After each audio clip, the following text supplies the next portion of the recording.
Retaining students in schools, another impressive and realistic editorial based on government and private schools of Nepal via the Kathmandu Post. Every parent's wish would be to provide the best for their children. They are primarily concerned with the provision of education. For the average Nepali, opportunity hinges on receiving uninterrupted sound education. Despite making strides in student enrollment, the number of dropouts from primary and secondary school is a cause for concern. Many families who cannot send their children to private schools rely on public schools. Despite no fees being charged until secondary education, the retention rate until grade 12 stands at a dismal 29.2%. So, how does one improve the retention rate in the country? Well, we could start with a comprehensive investment program to upgrade our public schools. Public school infrastructure is usually bare in most parts of the country.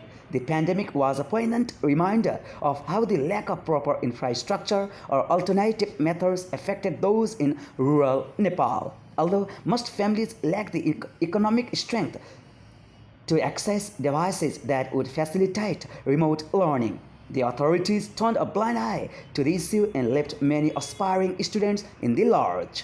Lack of funding also means that public schools cannot compete with private institutions in hiring teachers most suited for their roles, and those who can jump ship would do so gladly at the first opportunity.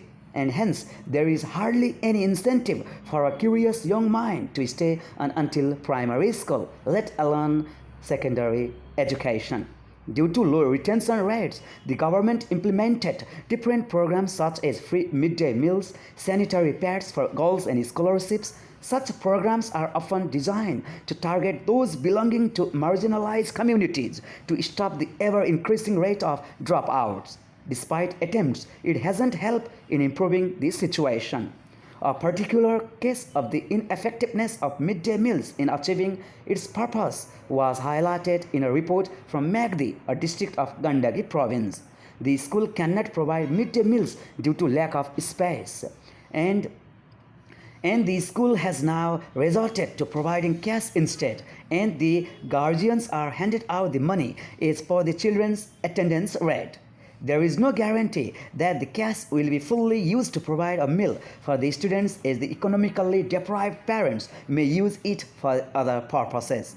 The money set aside is a meager amount, and this practice will only promote the neglect of those unfortunate students who desperately need a nutritious meal.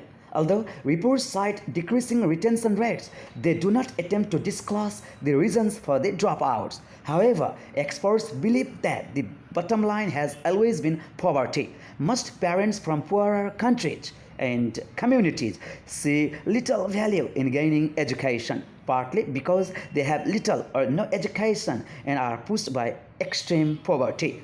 They tend to mobilize their children to extend support to the family. Hence, the myopic view of giving precedence to short-term economic relief often comes at the cost of dropouts for those vulnerable families. In the long run, this vicious cycle has damaging effects for the individual and the nation.